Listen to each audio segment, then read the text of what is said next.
The Pracheen Shri Batuk Bhairav temple is located in the heart of Delhi's Connaught Place on Janpath Lane.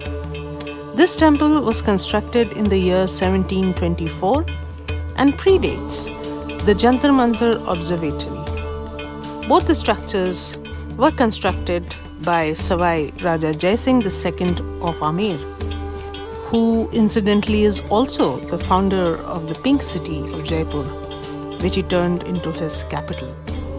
Legends say that Raja Jai Singh encountered several obstacles when he started constructing his dream project, which is the Jantar Mantar Observatory. When local villagers informed him that there was a Bhairavji ka sthan which existed and needed to be consecrated into a proper temple before he could proceed with his project smoothly.